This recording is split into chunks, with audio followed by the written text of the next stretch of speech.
My first book, Escape into Meaning, is out today. More on that after the video. That are up there, and that would be that. So it's not black and white. It's not really clear. I've heard you're saying you got 10 movies in you? Peter Travers was scandalized, his pitch climbing with every word. He gestured with panicky hands and repeated the question just to be sure. And this is it after 10? That's kind of what are you talking about? The man is clearly befuddled, and he's not the only one. Are you all really only going to make one more movie? Are you really only going to make 2 more movies after this one? You've said that you might retire after your 10th. Are you serious about that? Do you regret vowing that you'd only make 10 films? What is this nonsense about you're only going to make one more movie? Woe unto thee, O Israel! You have sinned a great sin in the sight of God. Peter Travers and the rest just can't accept that someone like Tarantino would impose retirement on himself.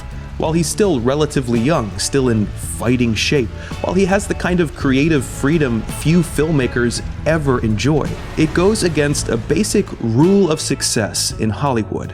Once you've arrived at the party, hang around until someone tells you to leave. Unaccustomed to people who flout this rule, they assume he's bluffing or misguided, maybe both. After all, how many people fight their entire careers for an invite to the party and never get one? How many enter, then immediately get shown the door? Few leave by choice. Fewer still are begged to stay. That's essentially what these reporters are doing, begging Tarantino to carry on, to entertain us for a little while longer.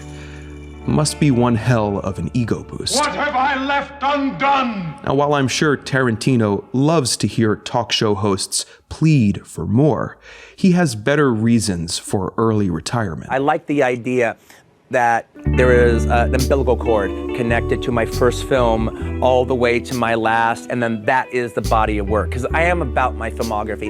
And frankly, I do feel that a bad film on the filmography affects good films. I like the idea of doing a body of work, 10 movies, and then, okay, that's it, that's what I have to say, and let that filmography just stand for itself. Quentin Tarantino thinks in oeuvres. Oeuvre. The fancy and hard to pronounce French word for body of work. That in itself doesn't make him unique. Most artists consider the arc of their life's work, especially when that life nears its end. They might look back and discover some big themes in their career. They might try to divide it into phases or even agree to a retrospective.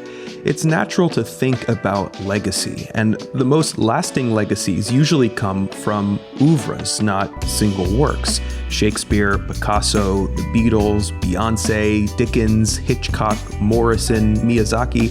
Tarantino would love to join this list, as many other artists would. Like many other artists, he'll submit his oeuvre to posterity for consideration. What makes Tarantino a little unusual is that while most artists look back at their body of work, he's been carefully shaping his own from the start. Just as great movies shouldn't have weak scenes, great filmographies shouldn't have weak movies. That's what Tarantino believes. He's eager to avoid the major-minor game that film nerds like me play with revered filmmakers. Shutter Island is minor Scorsese, we might say, compared to major works like Raging Bull and Taxi Driver. Girl 6 is minor Spike Lee, next to Malcolm X and Do the Right Thing. These minor movies often appear toward the end of a career. Alfred Hitchcock's final 5 films barely register against his many masterpieces. Lopping them off the filmography wouldn't diminish his reputation. In fact, Tarantino might argue that Hitchcock's legacy would be even greater today if he walked away from cinema in 1963 and not 1976. Artists don't always notice when their skills are flagging, so Tarantino is leaving early to prevent crossing that line unwittingly. 10 movies are enough for a good, healthy filmography, and the 9 he's made so far are all pretty good. Not all of his movies are masterpieces, but I personally don't think Tarantino's made any real clunkers.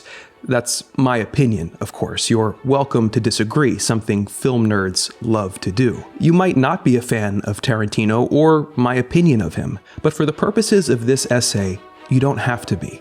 I'm less interested in the quality of his movies than in his perspective on what he or any artist might gain by thinking of their career holistically. It's clear Tarantino sees a reputational value in having a body of work that maintains a high standard. But is there a value to the work itself? Can a well-designed filmography bestow greater meaning onto the films that make it up? Can a body of work be a work of art?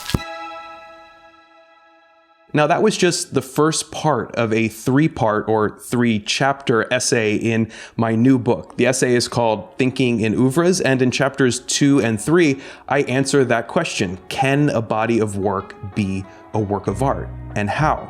If you're interested in reading that and 10 other essays, pick up Escape into Meaning, which is out today. You can get this today.